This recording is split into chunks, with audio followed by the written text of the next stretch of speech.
Hello guys, welcome to Dunia Jalan-Jalan Productions. We are at the Wilds of Ohio. This is the home to endangered animals, and then we're gonna see all of them in this place. We're doing the wild side tour, which takes us on smaller trucks and we can get closer to the animals.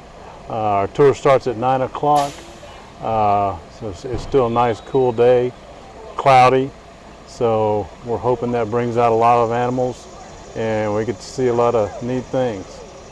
We'll see you out there. All right, let's go. Bye-bye. Bye.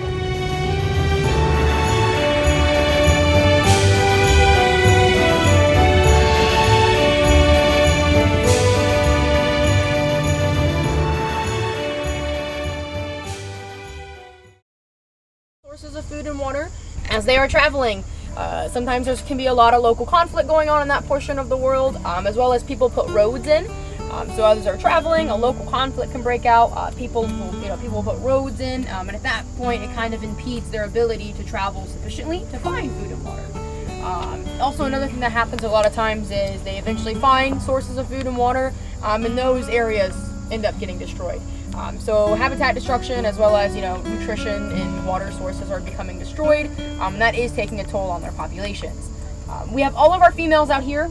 We have 13. Not all of them are out on pasture right now. I believe a couple of them are down in our hoof stock. Species from Western China. They kind of look like a guinea pig and a bear had a baby. Actually, a mountain-dwelling species of animal. So you kind of have to be agile on your hooves if you're going to live in that kind of terrain. Typically with this species, they are also extremely cold tolerant. They are going to stay out all year round. If you're a mountain-dwelling animal, usually your temperatures are pretty frigid. They do fantastic in the fall and the winter time. They're almost like really big snowplows. They really like the fall and winter time. They do wonderful in the summer, however, they do fine in the summer. But it's always, I put it in preference. Some people, we have days where it's really hot. Some people hate the summertime, and then some people are like, summer's great. I feel between those two. So I'm kind of like a takin. So again, takins do great in the summertime. However, again, they more prefer the fall and the winter. It's kind of funny how males, they'll like stalk up to each other. And if you've ever seen like goats kind of like rear up and like hit each other, they do that. It's very, very similar. However, it's more of like a, it's very slow. They move a lot slower. They're kind of lumber like a bear too. How long do they live? They can live into their late teens. So males, they have more of a yellow, orangish blonde head, and also their horns go out extremely wide. So females have more of a platinum blonde head. That's also a female standing up behind us. They're extremely small compared to your male, as well as their horns aren't nearly as long. So again, when they get older, there are differences. However, when they are young, there isn't really any kind of difference to tell.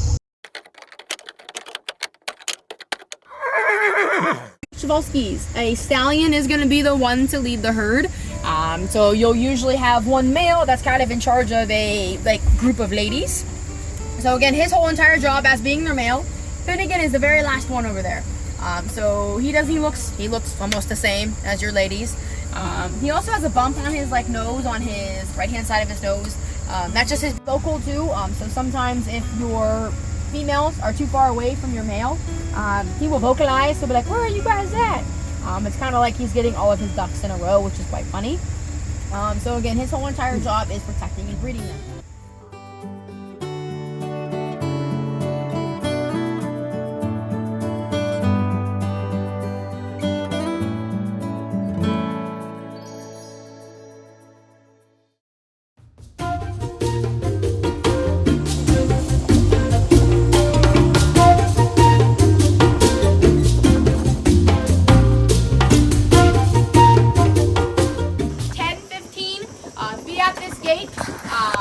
Do not come through the gate. I'll come get you. So I will come and find all of you. I promise. Okay. Enjoy.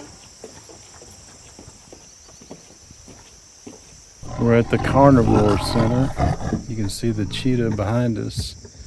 The fastest animal. Pretty place. Yeah.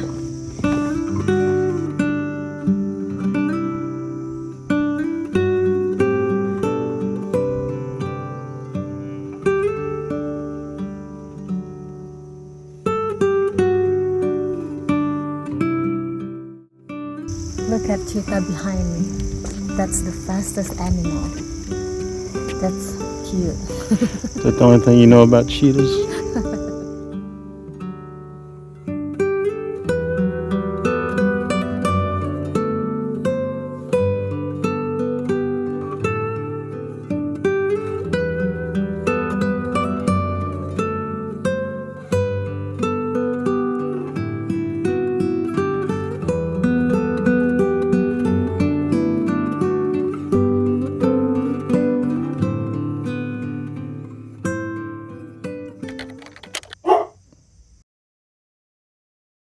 I don't think he likes you. He keeps running back and forth.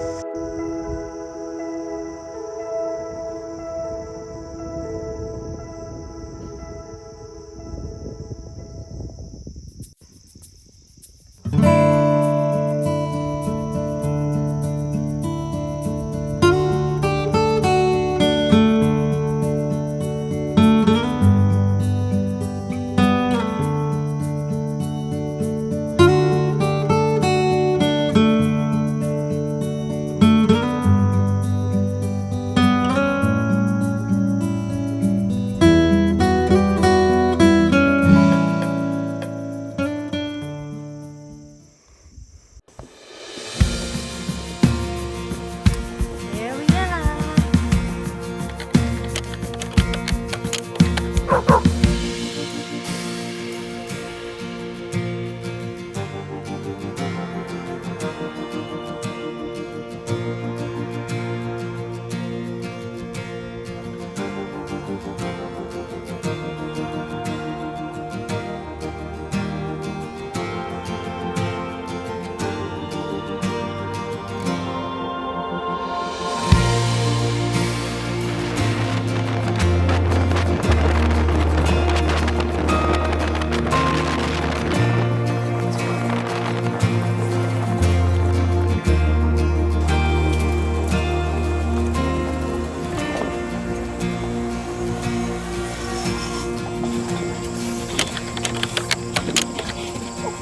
So these are called Grevy zebra. Grevy zebra are the largest species of zebra, and they're all. He looks extremely brown compared to the rest of them. All of them have white and brown stripes. However, when they're younger, they're a little bit more brown, and then as they get older and those stripes kind of thicken up a little bit, they look very black. However, they are both white with brown stripes. You can see with her, if you look at the tip of her nose, it's brown, as well as the tops of her like tip of her mane. It is brown, so they are white with brown stripes. We have all of our females out here on pasture. We do not have our male out here, so his father is named Two-Step. Two-Step we got from Busch Gardens in Florida. The reason he's not out here is because you typically don't want a male out with your offspring.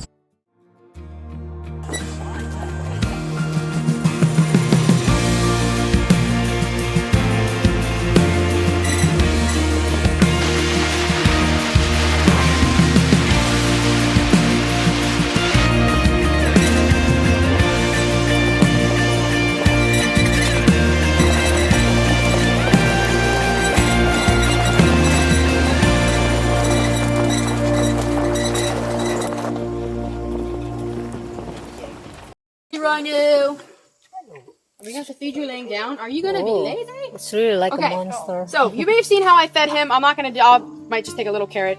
You are able to feed him. So what you're going to do is you're just going to push it to the roof of his mouth just like that. You can touch his nose and stuff. So whoever wants to go first, absolutely. Do not get your hand stuck between the bar and the rhino. Your hand will break. We don't want your hands getting broken and or bending in the wrong direction. You did that, yeah. He's like, thank you. Again, this is Suru. He's our Indian rhinoceros male. He's 23 years old and he is over 5,000 pounds. So yeah, he's a big guy. Typically with Indian rhinos, this isn't the rhino everyone thinks of when they think of rhinos. Everyone thinks of the rhino with the super long, fancy horn. That is going to be about the size of his horn. So yeah, just watch where you put your hands, because if he swings his head and stuff, I don't want you to get your hands crushed. Usually with the horn only grows about an inch a year. So he's 23 and his horn will most likely kind of maintain at that size. Yeah, so we did have to trim him. So with his tusk, Usually with tusk, again, they are extremely sharp and they're honestly really long. If you get a chance to look at the top of his mouth, if you see there's two like disc-like flat things on top of his mouth, those actually sharpen the teeth. The boy, he's like, what is that? Easy boy. He's like, what is that? Picture tape. I smell like a carrot. Sonia, who's going to be 24, and she's been here for 17 years, I believe. We have him, who's one articulated, and then we have 4 Maasai giraffe, which we'll ponder down and see possibly if we can. On the to make sure everybody's all right.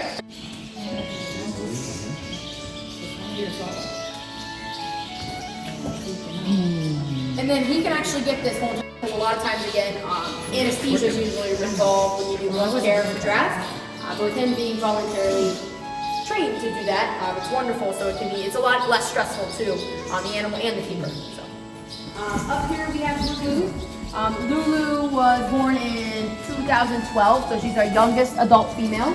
Our youngest giraffe we have is JD. JD was born in 2021. His mother is Savannah. Savannah's the lady down there closest to the door. She's our eldest adult female, born in 2003.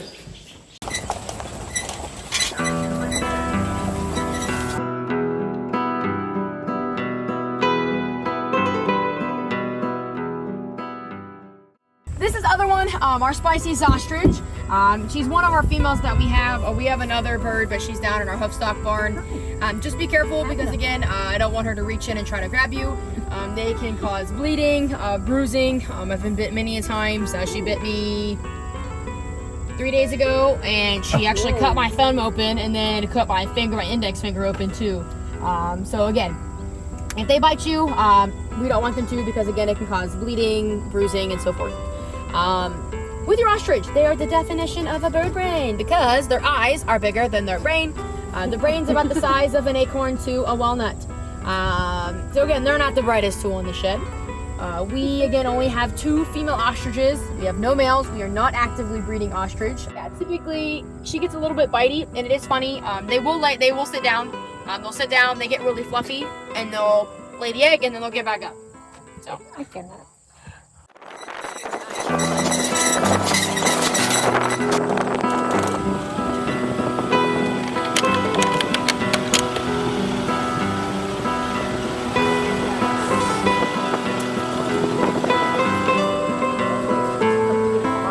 Welcome.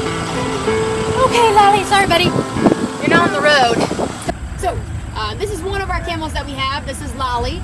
We have 2 camels. We have Lolly and Brutus, male and female. Lolly's our lady camel, and then Brutus is our male. He is down over the hill. You can see him down over there. If she comes up, do not touch her face and stuff, just because those are the bitey, choppy bits. She's just probably got to get a good scratch in. Camels, with Bactrian camels have 2 humps. Dromaeoidal camels have 1.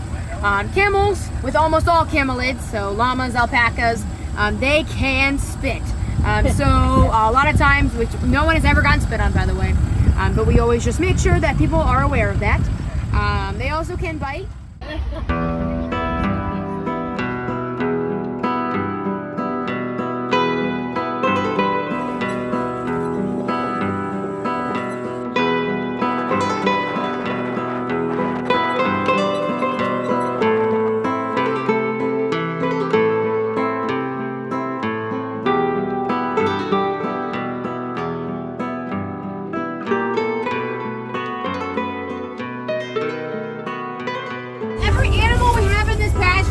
In front of us, and this is about a 145-acre pasture.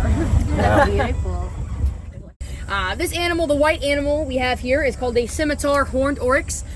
Scimitar horned oryx are an antelope species that are, if you ever, so we saw our fringe-eared oryx, right? Well, we didn't get to see him yet. We're going to. Where there's an antelope behind him.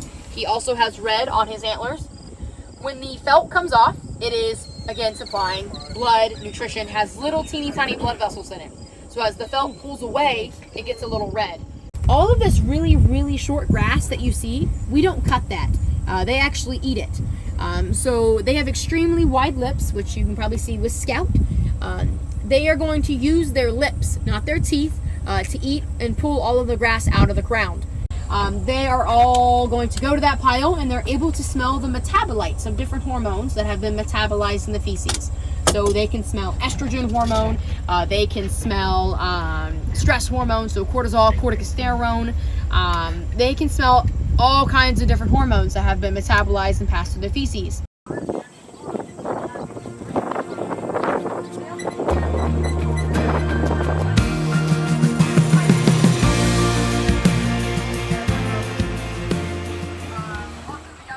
Well, that was a lot of fun. Yeah, I saw cheetah, zebra, and rhinoceros. What was your favorite part? I think cheetah and rhinoceros. Oh, I like the ostrich as well. I think feeding the rhinoceros was pretty interesting. And giraffe. I still hadn't had a chance to wash my hands. I'm really looking forward to that. We are waiting until the tour's done, and then we're gonna wash our hands, and then we're gonna have lunch after this. This is a non-profit center that specializes in bringing back endangered species. Yeah, they do a lot of work here to bring those animals further from extinction. So if you have a chance, Cumberland, Ohio, about 65 miles east of Columbus, Ohio, stop by. It's a great time, and it goes to a great cause. And if you have kids, they'll love it. Yeah, bring your family, bring your friends, bring everyone. We had a great time, saw lots of animals, got to get up close. Our tour guide KK was great, very knowledgeable, very fun to be around. She really made for a great trip. All right, guys, thank you for watching our video, and we'll see you again in the next one. Bye. Bye.